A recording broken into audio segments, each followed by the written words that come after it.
the settings wrong.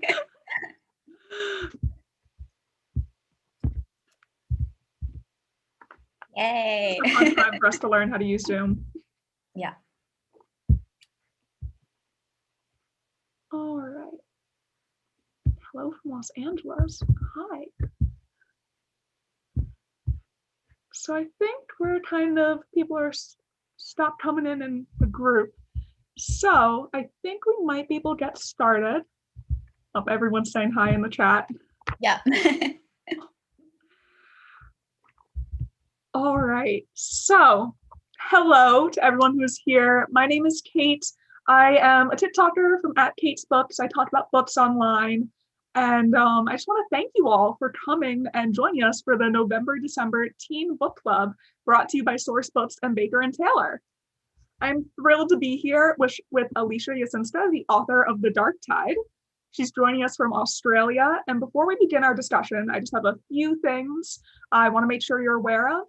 At the end of today's event, we will be picking 3 lucky participants to win a YA prize pack to thank you all for registering and coming here. Also, we encourage you to submit any questions for Alicia through a Google form link provided in the chat. We're doing things this way rather than through Zoom directly as a part of event security. Thank you for understanding. So with that being said, enter your questions and comments into the Google form at the link provided, and we'll be sure we get them to Alicia. All right, does that sound good? Then I guess we can begin. Yay.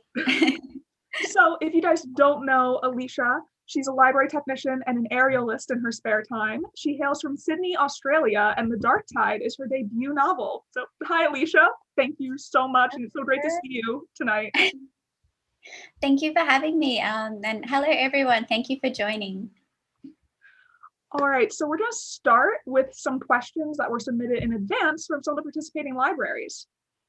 So the first question we have is from Butts County Free Library in Pennsylvania, and they would like to know what inspired you to write The Dark Tide? So I think like the first sort of spark of inspiration that I got, I was watching Wicked the musical. It's like one of my favorites, and every time it comes to Sydney, I go and watch, and I'm always like sitting in the audience secretly hoping that like Glinda and Elphaba will like kind of run away together. And I guess, yeah, watching it for like, I don't know, the 10th time, just sitting there, I realized that there's so many stories out there, like with sort of that setup with the bad girl and the good girl, and there's usually a boy. And I always want the girls to just kind of have a chance to talk and like make a connection and then, yeah, fall in love. But I guess, yeah, I just wanted to write that story.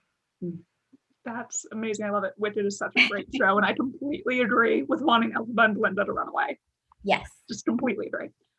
So William K. Sanford Town Library in New York asks, how do you go about creating a whole new fantasy world, and where do you draw your inspiration from?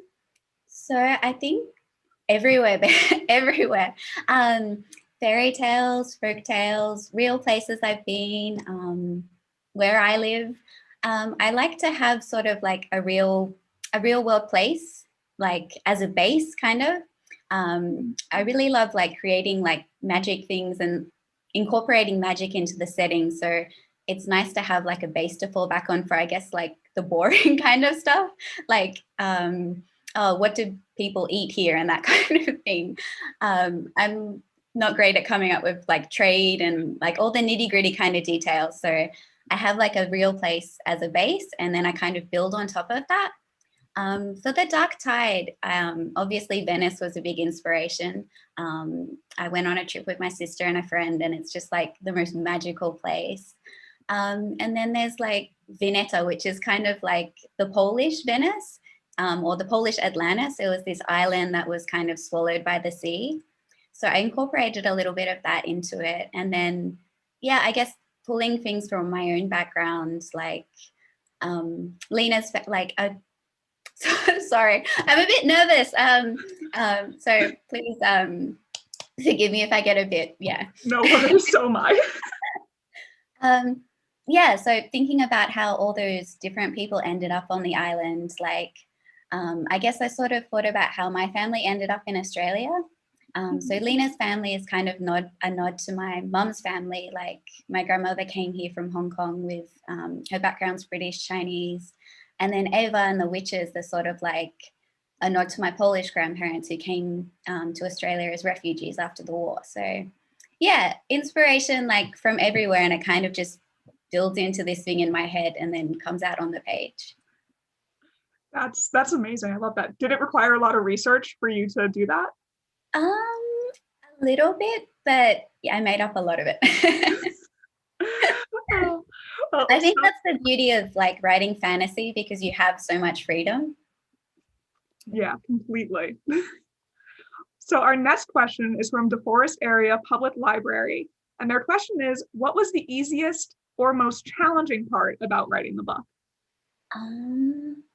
Probably the most challenging was even before we sold to the publisher and like I had an editor and everything, I was revising many times with my agent before we went on submission.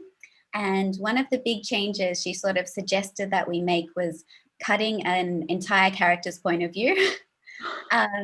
So originally there were 3 point of views in the story. There was like Lena, Ava, but also Lena's brother Finley. And she suggested we cut his part and kind of put it into Lena and Ava's story and then just focus on them and their relationship, which I think was like the best decision.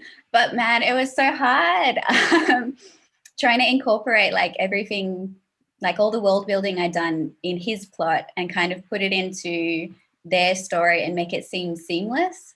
So that was probably the biggest challenge I faced. Yeah. Well, you did an amazing job with it. Now, going back a little bit to the world, can you tell us a little bit more about Caldela and the world of the Dark Tide? Are there any details about the mainland and the rest of the world that didn't make it into the book?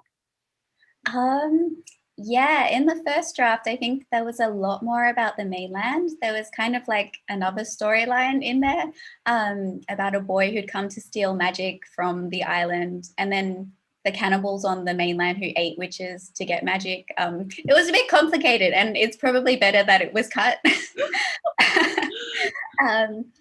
But yeah, there were some fun things about the mainland and sort of, yeah, that kind of tension with the magical island that I didn't get to focus on in the Dark Tide.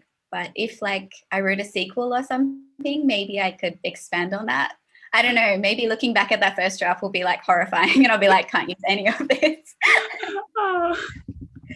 But yeah, there were some details that I had to cut, but mostly I just focused on the island. So piggybacking off of that, if you were to write a sequel, what would it be about? I actually don't have a really good idea for a sequel, which is one of the reasons why it's just a standalone fantasy. I'd like to explore more about Lena and Ava's relationship, but obviously they'd have to be more plot than just that.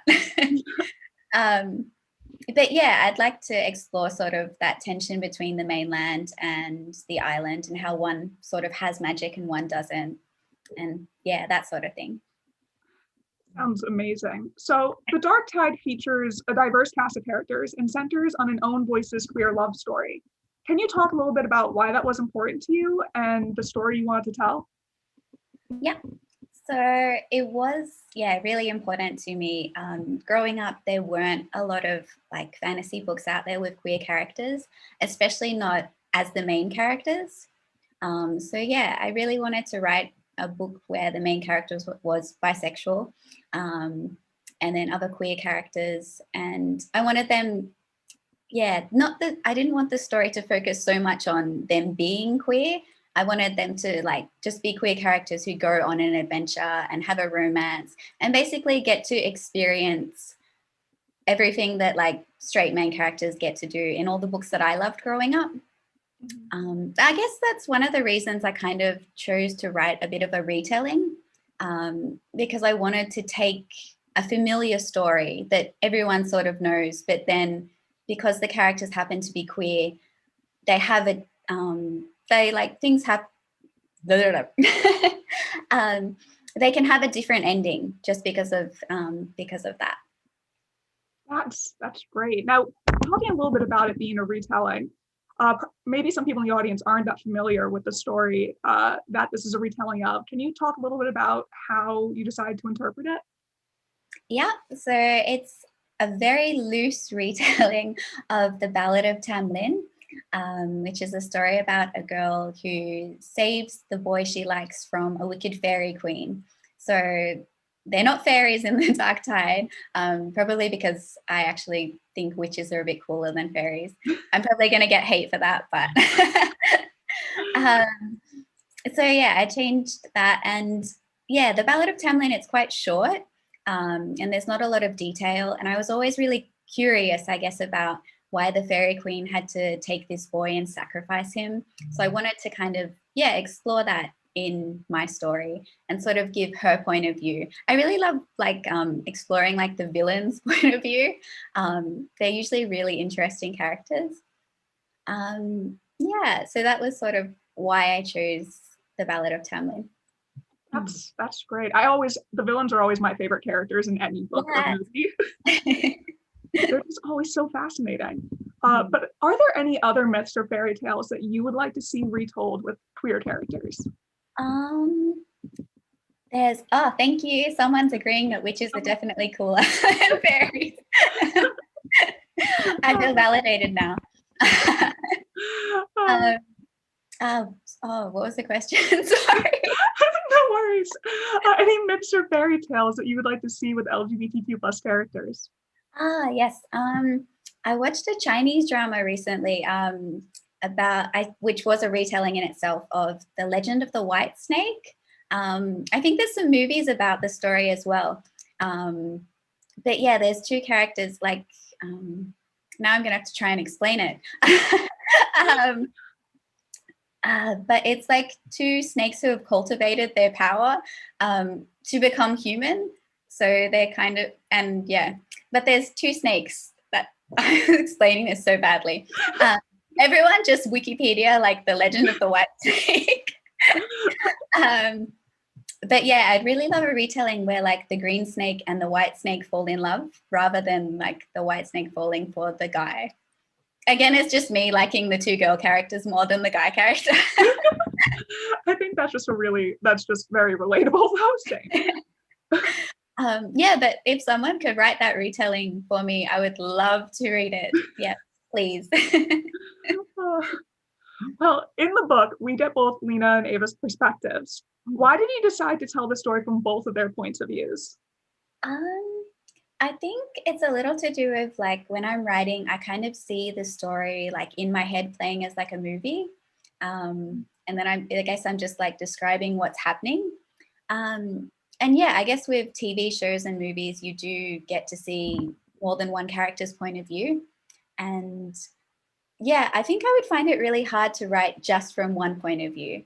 And I like the kind of tension that you can create with that. Like if you know one character has feelings for the other, but the character themselves doesn't know. It's like you as the audience, you know more than the characters. So there's that build up where you're wanting them to find out like the secret that this character is holding.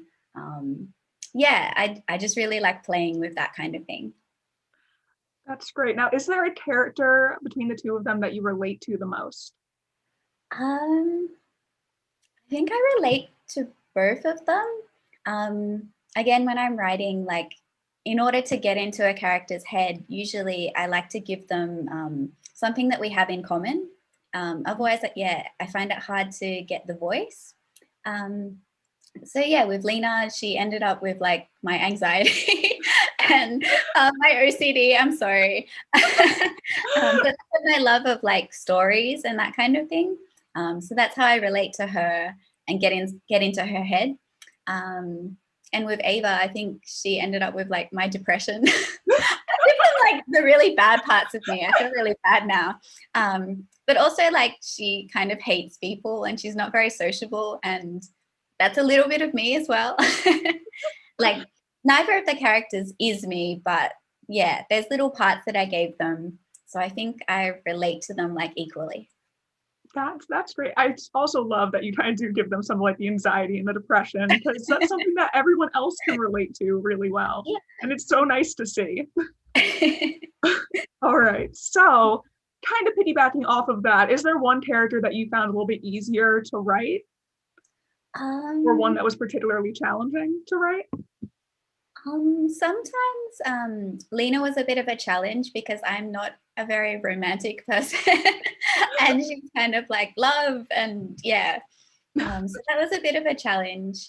I kind of focused on writing like depending on what kind of mood that I was in. That helped a lot.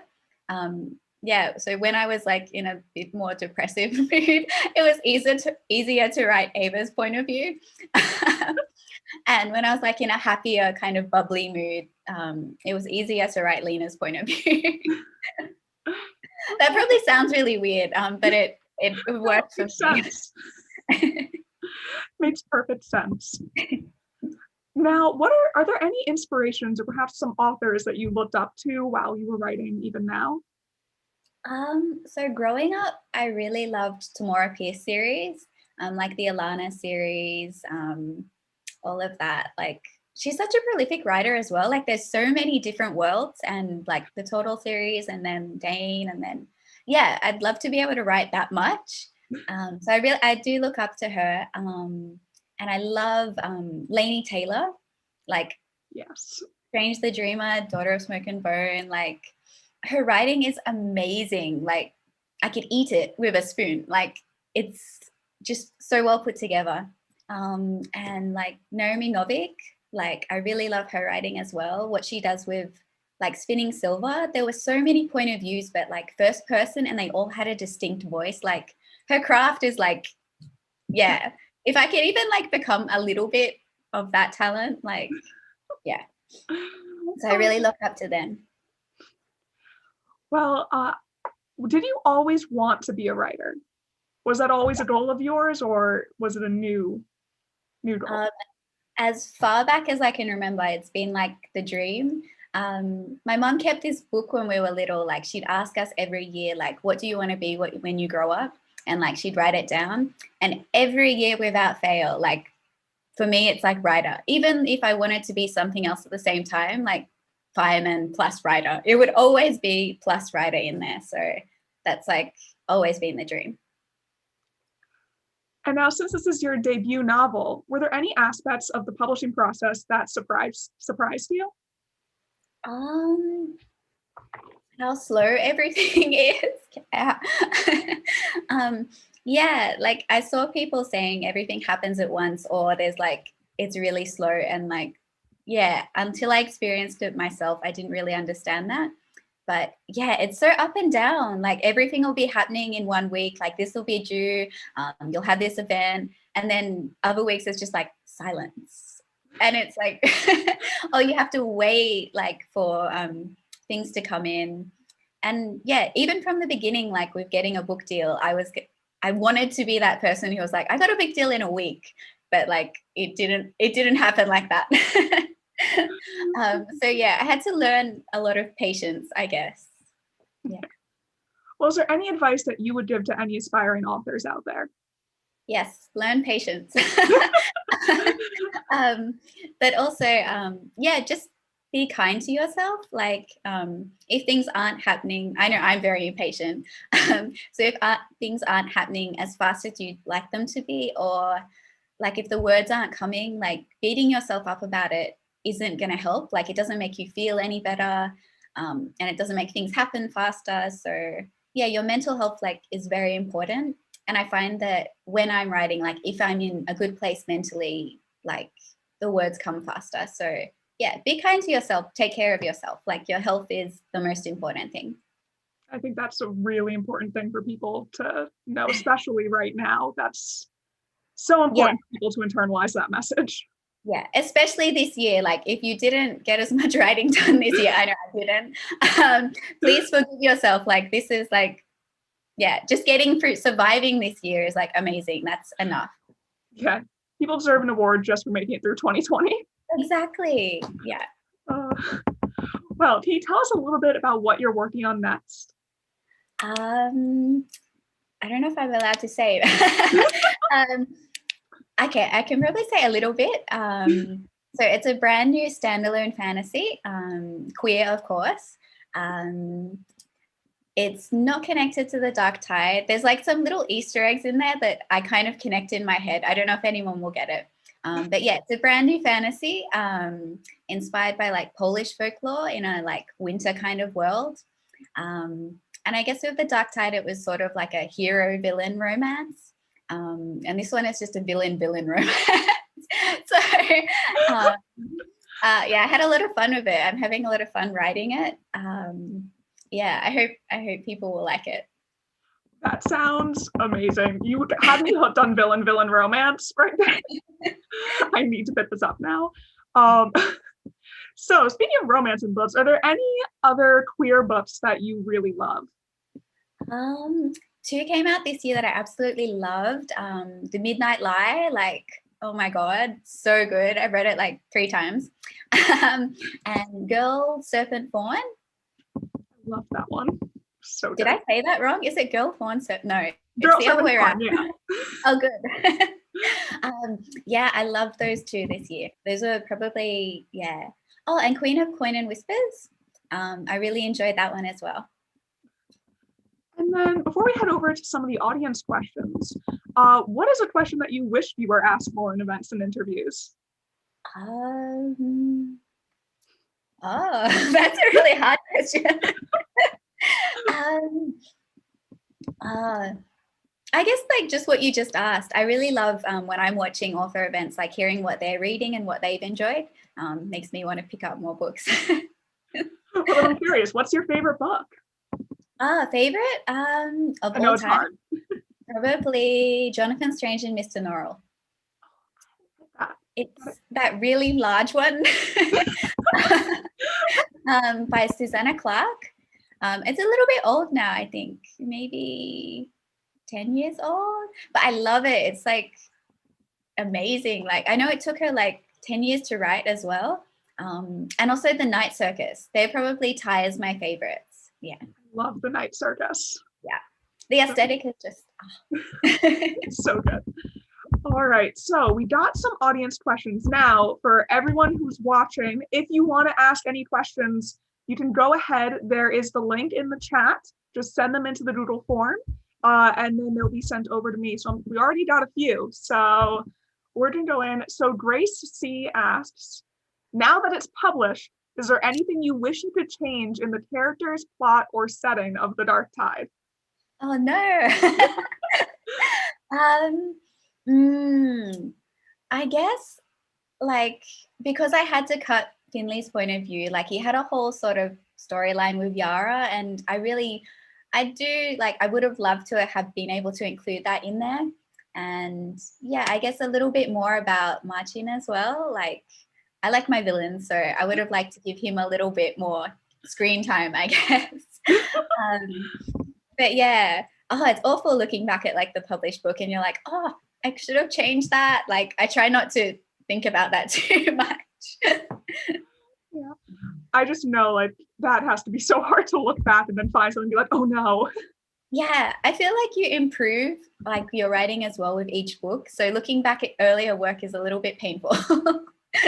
Even though I still love it, like it's like, oh, if I could just tweak that paragraph there. Now, since this is your first published book, have you written other books beforehand, I'm guessing?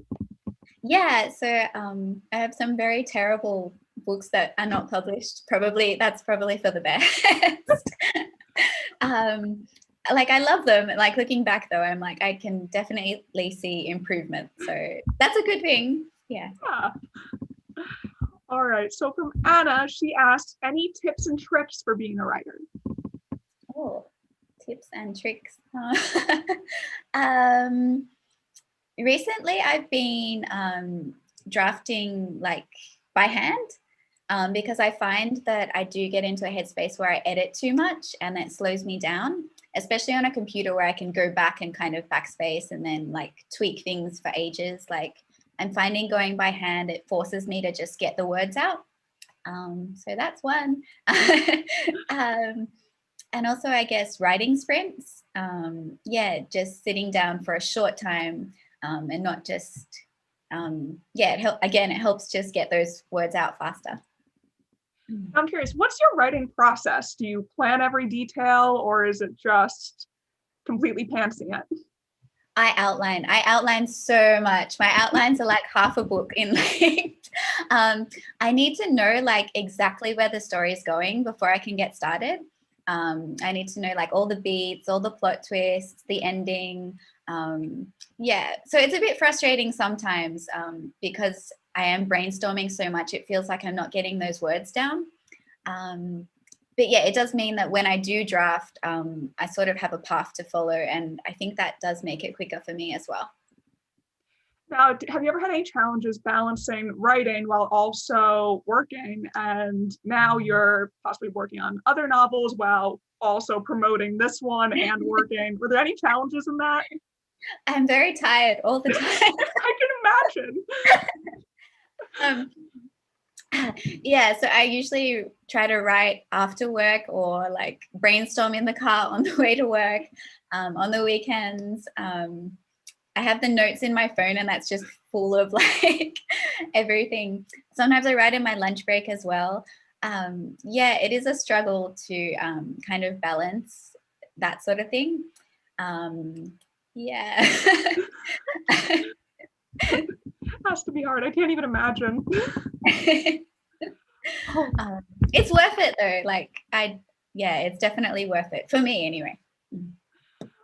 Now, Priya asked, how do you navigate writing about this unique genre? Did you ever feel like you hit writer's block and didn't know how to keep the story going? Yeah, I get writer's block all the time.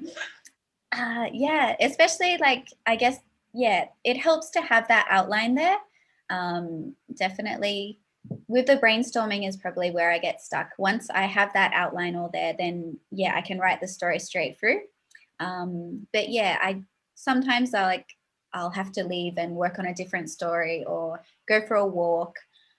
Sitting in front of the computer all the time and just staring at that blank screen doesn't help me. Yeah, doing something physical as well, just something that will switch my brain completely off. And then coming back to it, that definitely helps me get over writer's block. I'm gonna have to write that down. That sounds smart. So, all right, so kind of, we talked about this a little bit before, but Malvika wanted to know what authors or books have inspired you and some recent favorites. So since we discussed a little bit about that, are there any other books that maybe inspired you? I already mentioned The Night Circus for like the atmosphere and that sort of thing. I really want to be able to create books that have that atmosphere. So that's big influence. Yeah, again, Laini Taylor, like her words are just beautiful. And I'd like my writing to be like that. I really love, I'm probably going to pronounce her name wrong. Is it Victoria Schwab? Like yes. Darker Shade of Magic. Like I really love her action scenes. I wish I could write action like that. Like I can just picture everything in my head. Oh, and the Jade, is it Jade City? Fonda Lee? Yes, her action scenes as well. Like, oh, her fight scenes. Oh my God. I love them. Yeah, if I could write like that, that's the goal. So, and she was asking what some of your recent favorites are. So are there any more recent favorites or what you're currently reading? I just started These Violent Delights. And I'm loving it so far. I really love that. I'm only like a few chapters in, but it sucked me in completely. If I wasn't doing the Zoom, I'd probably still be reading. I also really love Cemetery Boys, of course. And what else? Oh, Star Daughter. I finished that one. The writing is beautiful. If you're a fan of Laini Taylor, like I think you should, pick that up as well. Well, I'm sorry. I just finished These Violent Delights, and it's kind of my most recent obsession. So I heard the ending is like gonna kill me. So it will. It will. I was just saying in a good way, but also more in like, oh God, no. But trust me, it's good. It's good. So the teen readers at Randolph Library ask, has the pandemic or quarantining affected the way you think about or approach your writing in the process or in the story or any way at all? Ooh, I think it's made, like, definitely my mental health has taken a bit of a dive with everything going on this year. Yeah, and so yeah, and when I'm in a bad place mentally, I find it incredibly hard to write. So yeah, learning, I guess, how to push through that, and yeah, figuring out little tips like going for a walk and writing sprints. Yeah, I've had to kind of push myself because I've been on deadline. If you're not on deadline, just relax, guys, and enjoy yourself. Yeah, so I've sort of learned how to, yeah, kind of push through things this year. I don't know if that's a great thing or not. But yeah, I guess it's definitely affected me in that way. Yeah, I think the pandemic's changed everything, really. And Yeah. I think it'd be interesting to see how it may affect future books being published. Yeah. I do like that there's a lot of online events, especially because I'm not in the US. Like, there's been more opportunity to like talk with readers around the world because everyone's doing things via Zoom and online. So that is one positive that's come out of it. Yeah, that is great. I hope that stays. Yeah. Have that. Mm-hmm. Now, relating to that, what's your favorite part so far of being an author? What has been some of the best parts, you think? Getting letters or emails from people who have read, like, or just like a DM on Instagram or Twitter, or just, yeah, people just saying that they like the work, like the story that's like kind of lived in my head for so long, and like my children, my characters, like hearing that people love them, like, yeah, my heart. Yeah, it just makes me so happy, and it makes me think like all that effort and like struggling through, like when I wanted to give up, like when I was being a struggle to get published, or just when the words weren't coming, like, yeah, I keep screenshots of those notes on my phone. Like if I'm down or something, I'll read them and I'll be like, yes, keep going. Like, yeah. So that's definitely been the best part, hearing from readers. What do you think has been the hardest part of it? Ooh, well, negative reviews aren't great. I try to avoid them. I guess, yeah, just being a little bit anxious about everything, like really hoping that everything will turn out okay, especially with the pandemic this year. I was about to And ask. people, like, yeah, bookstores being closed, and then, yeah, not being able to have a physical launch and that kind of thing. Like, there's been a lot of anxiety, like, will people find the book, or that kind of thing. That's definitely been challenging. I can't imagine. I was going to say there has to be so many unique challenges for not only publishing a book in 2020, but also a debut novel that had to have been very challenging. But it's an amazing book. The word's still spreading, so that's amazing. Thank you. I hope so. It is. But okay, so the next question is Anna. She asked, how do you find an editor and an agent? Had an editor and an agent. So with an agent, how did I personally find them? Yeah, how did you? Okay. So I queried for a really, really long time. Again, I always dreamed like I was going to be that person who got like an agent like that and a book deal like that. I'm going to be one of those people. That did not happen. I queried several books. I wanted to give up. I cried a lot. I screamed at my friends, like, I want to give up, just, but yeah, they told me to keep going. Yeah, it took a long time, basically just putting those queries out, revising. I ended up doing an R&R for my current agent. So yeah, just continually working on the story, hoping, crossing fingers, until I got an agent. And then sort of the same thing with the editor. We revised many times before we went on submission. And then again, lots of waiting and crossing fingers until we heard back from someone. So related to that, Anna asked how hard it is to get a book published. Very hard for me anyway. I think, yeah, you could be really lucky and it's really easy for you. I hope if that's what you're aiming for, that it is.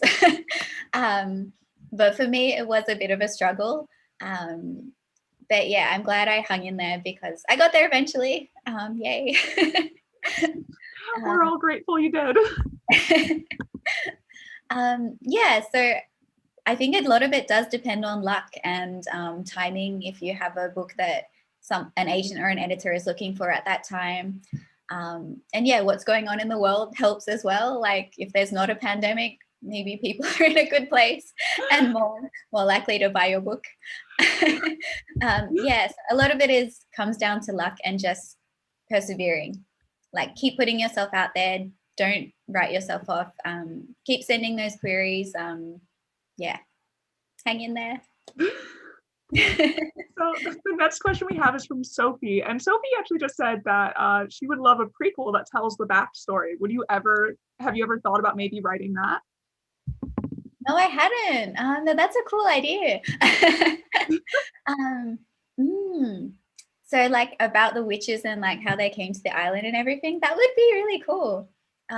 Yeah, I would like to delve more, I guess, into the history of like the island, and I guess the first witch who sort of started the sacrifices and that sort of thing. That would be really fun to write. All right, and then the next question we have here, and just a reminder for everyone watching that you can send your questions through the Google form, but the next question we have here is, if you were trying to inspire teens to write their own stories, what story or advice would you give them to inspire them? Write what you love, like write what the story that you want to see in the world. Don't worry about like if your idea is too weird or yeah, I think it comes across on the page. Like if you're writing something you love, the enthusiasm kind of comes through. And like I worried as well, like, oh, is this story a bit weird? Who's gonna like it? Like, is anyone gonna read this? But you'll find your people. There's people out there who like the same things that you like. Yeah, embrace your weirdness. Just write, because that'll yeah, it makes the story special. It makes it yours and it makes it original. Like, yeah, just embrace your weirdness. Have faith in yourself. So the next question we have is from Kim S. And that is, what is your favorite chapter? And she said you can mysteriously say the number or be vague about it, or you can elaborate. Either is good.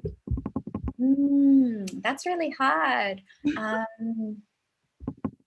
There's several scenes that I really like. And I don't want to spoil anything.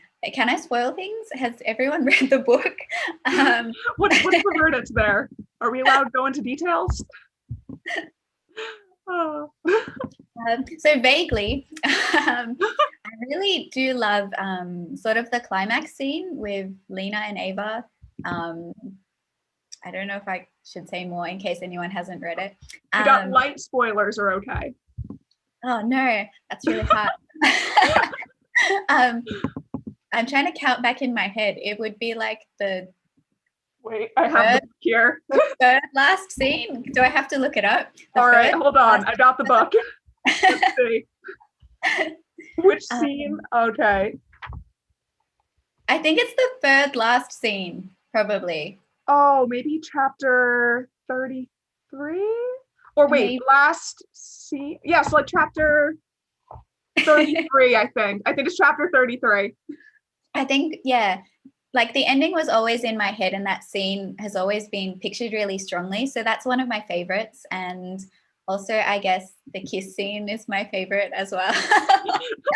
And the midpoint scene. I think of these things as scenes in my head rather than chapters. So yeah, but the middle scene where Lena like dances, that's also one of my big favorites. Yeah. All right, so the next question we have is from Donna R. And that's, when you're writing, do you listen to certain music or do you write at a particular time of the day? Basically, what are your writing rituals? So because I also work a day job, I write just whenever I can. Preferably, I find writing in the morning is best for me, which I can't really do. But on the weekends, like I find that's when I'm most inspired, or like I'm not tired. So writing in the morning is a good thing.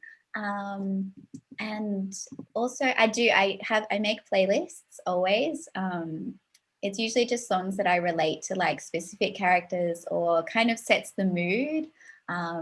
Yeah, so there is a playlist. I think it's on Spotify. Yeah, it's on my Spotify for The Dark Tide. It's linked somewhere on my socials. I'm trying to remember where. But yeah, so if you want to have a listen to that, I think it's online on IG. It's in my link tree. I know it's in my link tree. There's too many social media platforms. They all get so confusing. Yeah, exactly. I'm like, I know I posted it somewhere. It's on something. But yeah, that has the songs that I listen to while writing The Dark Tide. Apologies in advance for my bad taste in music. But so kind of related, you mentioned how it can be hard to get writing done with your job. The next question from Jace K said that you mentioned your job, and is that different from writing books, and does it involve writing in some way?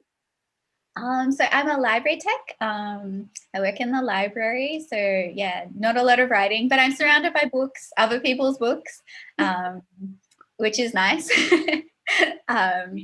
Yeah, so a little bit connected to writing, but not so much.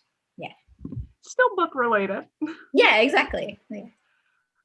And so I kind of had a question, which is, in your book, obviously a lot has changed. We've talked about how Finley no longer has a point of view, and there were some other plot lines that were changed. Is there anything that was cut from the book or changed that you kind of still wish was there, or that was really hard for you to change?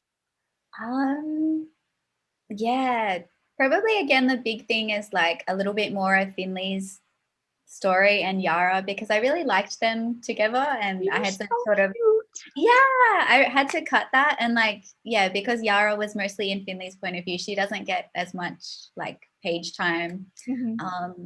So yeah, that's one thing that I would have liked. I was really excited. I got to share one of the scenes like for the pre-order campaign, one of those Finley scenes, and I was excited that some people get to read that. Like it wasn't all a waste. Who knows, maybe in just like different editions you can throw in a few of those. Yeah, something, bonus scenes or something. All right, so the next question we get is from Sophie, and that is, at what age did you write your first book? Oh, my mom still has my first book. It's like scribble and stick figures.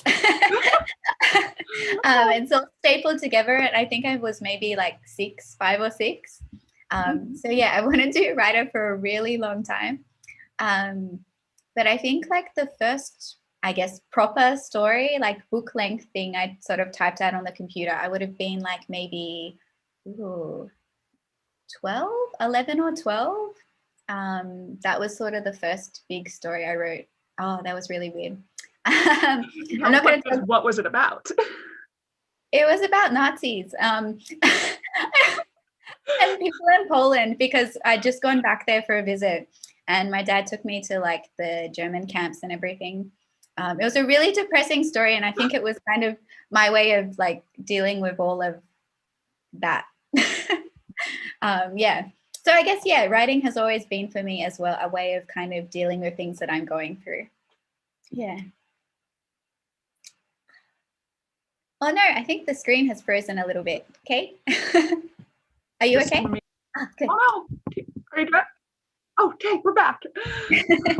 All right. So kind of relating to that, the issues of working on virtual. But what kind of motivated you to write? Was there any particular thing that ever, when you were younger, that made you want to be a writer, or was it just always there? I feel like I can't remember where sort of the idea came from, but I know when I was really little, like I don't know if she's known in the US, but Alison Lester, she's like an Australian illustrator of children's books. And I remember like when I was very little, like there was an event at the school where she came to. And I feel like maybe it's related to that. Maybe I went to that event and I was like, I want to do that. kind of thing. I want to make books. Yeah. That's amazing though.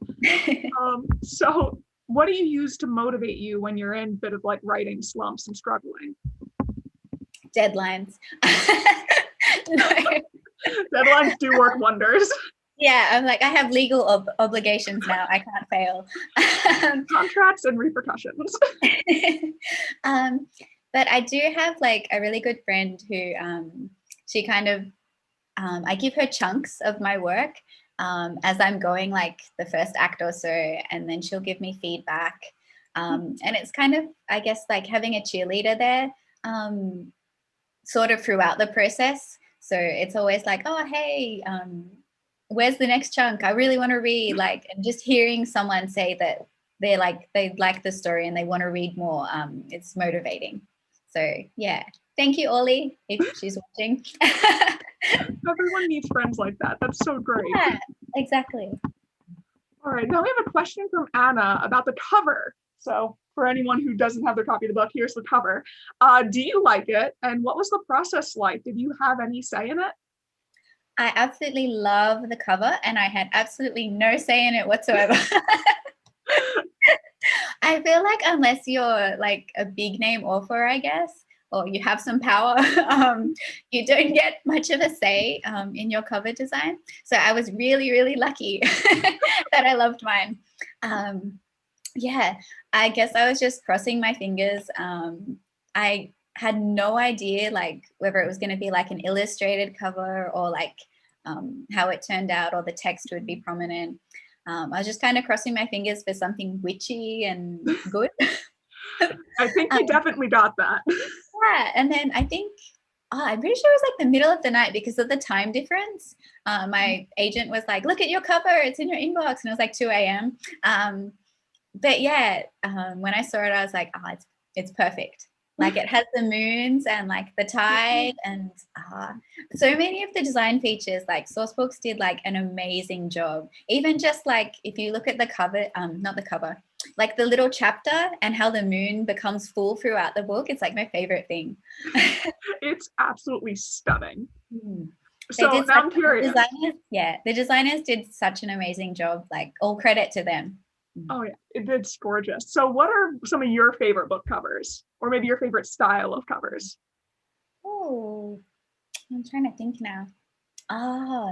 I do like an illustrated cover. Like there's that who's that artist that everyone has that everyone Harley wants Bollitter. It's funny how I knew that immediately too. Talking about. She does all of the art. Yes, but her art's really pretty. So gorgeous. So I really love illustrated covers when the art is good. That sounds mean, but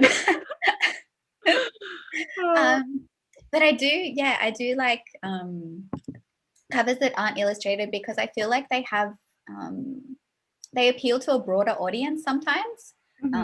I found a couple of like being a librarian, I guess, working in the library, adults sometimes don't like illustrated covers or they're not as drawn to them because they're like, oh, that's a kid's book, which is a lie. Illustrated covers are great. But yeah, sometimes a cover that's, I guess, more simple and focused on the text appeals to a broader audience. Yeah, I completely agree. In my library, I've noticed the same thing of adults kind of going away from the illustrated books, but they're so pretty. Which is sad. It's like you're going to miss out on so many good books.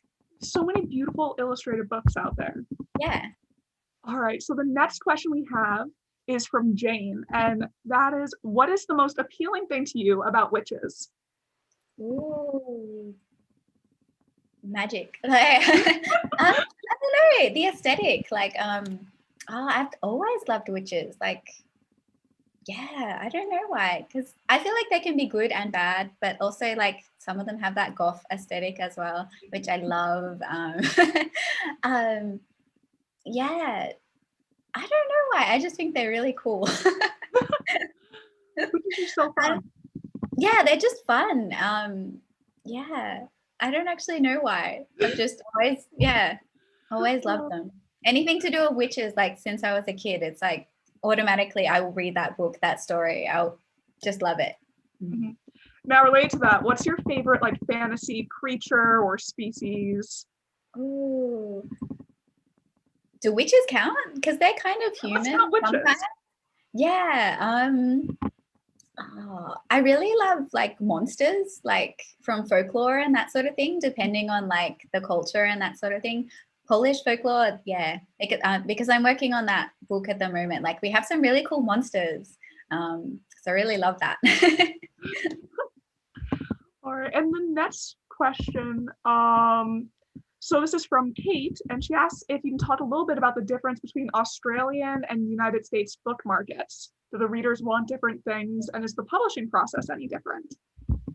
Mm, I feel like the market for YA is sort of similar. In the bookstores and stuff, I see like books that are coming out in the US coming out at the same time, and we published at the same time as well. It seems to be the same sort of collection and the prominent titles. I always see people like that I have on Twitter, like on the shelf, and I'm like, I know that person. Yeah, so we produce, yeah, similar kind of things. Publishing wise, like there's some small cultural things. Like I feel like US publishing gets things done. Like everything's really fast. we're in Australia, we're kind of a bit more laid back, maybe, and just willing to like just, oh yeah, that'll happen when it happens. And just, yeah, small things like in the editing process, I have an Australian editor and a US editor. And just, yeah, noticing the different things that they pick up on. One of the main things, like the US editors, like, you should cut the swearing in this part. Where the Aussie editor's just like, oh yeah, that's fine. So there's that kind of cultural difference. But I heard that books in the US, like one of the reasons they don't go into libraries a lot is because of the swearing. Like it's a big thing for you guys. Yeah. I feel like it's just, I don't know, in the US, they just don't really, swearing's a little bit more taboo in YA. Yeah. Whereas here, we're just like, I have to censor myself when I talk in these kind of events. Yeah. So just small things like that, I guess, is a bit different. Yeah. All right. And that was our last question. So we're actually going to start wrapping things up. So I want to thank everyone who participated in the book club today, and thank you, Alicia, for coming and doing this. Now, Sourcebooks is going to list the winners for the YA prize pack in the chat. So if you are a winner, you can email Liz Lewandowski to claim your prize, and her email will be in the chat as well. She's sending them out now. So otherwise, Alicia, it was so great chatting with you. Thank you. Yeah, and thank you again to everyone who came. And make sure to join us for next month on Tuesday, January 26th at 7 p.m. Eastern Standard Time. We will hear from Alyssa Scheinmel and discuss What Kind of Girl. Sourcebooks has added a link in the chat that you can sign up right now if you'd like, and they'll also be sending an email follow-up as a reminder. All right, and I think we have the winners are in the chat. So Matt C, Donna R, and Tia M.